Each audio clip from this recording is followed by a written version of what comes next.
Lorsque les champs mouvants de l'énergie universelle s'organisent, leur force crée des variations d'intensité qui se propagent d'un bout à l'autre des champs de matière qu'elles animent, en leur dessinant des formes. Ces pulsations et ces ondulations se propagent de fluides en fluides, se rencontrent et se mélangent, s'opposent et s'entrechoquent, créant ces tensions et ces détentes qui structurent la vie biologique. Descendant de l'un de nos plus anciens ancêtres, Chaos, l'amibe, distribue son cytoplasme retenu par une membrane dans direction qui la font se mouvoir, en relation avec l'eau qui la baigne. Les mouvements internes s'ajoutent aux mouvements externes. D'autres amibes s'arment d'épines ou, comme Difflugia, se fabriquent des structures minérales desquelles elles osent sortir des pseudopodes pour explorer leur milieu. Des structures de silice enserrent comme des trésors le noyau des algues brunes Basiaria qui se charpentent des colonies, tandis que d'autres diatomées, tels Diploneis, sont de simples voyageurs. Des squelettes plus rigides pour le flagellé Gymnodinium ou pour les glénides Spirogyra limiteront les mouvements, contrastant avec ceux plus soyeux et plus doux chez d'autres protozoaires flagellés, comme Distigma ou Peranema.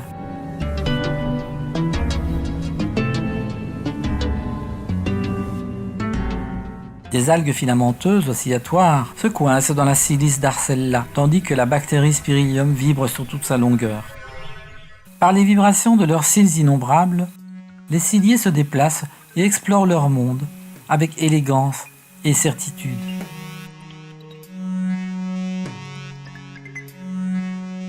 Vorticella invente le ressort. La rotation sur soie ou autour d'un fil de soie comme Strombidium. L'agitation de Boursaria semble plus vive que la sereine hésitation du Roleptus ou la lumineuse et plate patience des Euplotes. Des vaginicolidés se tendent et se détendent dans leur enveloppe semi-organique, transparente, la lorica. Pour pêcher dans leur bain les forces nécessaires pour assurer leur mouvement, les Folliculina développent des mâchoires attentives.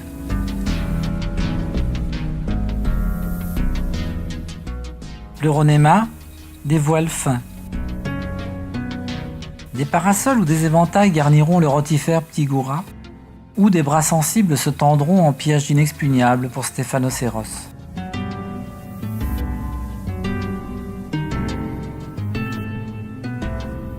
Pour se nourrir, l'héliozoaire, par ses tentacules empoisonnés, capturera l'éuglen.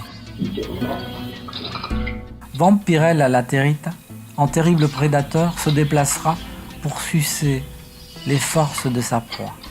Prorodon ouvrira une bouche presque aussi large que son corps pour gober avec détermination la chair de ses victimes.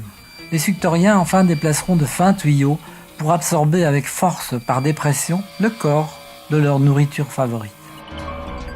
Les algues coloniales, par l'association de leurs mouvements individuels, propulseront leur masse flagellée en des manèges et des carousels hypnotisant l'observateur qui tombera amoureux de leurs harmonies.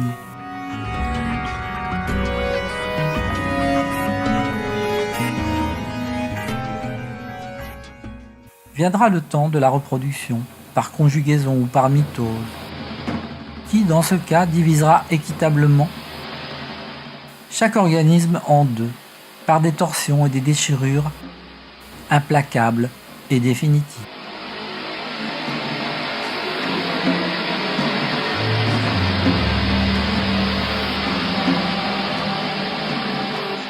À moins que l'œuf, clone créé par le micro-organisme, s'ouvre pour offrir au mouvement perpétuel un nouvel organisme pareil au précédent.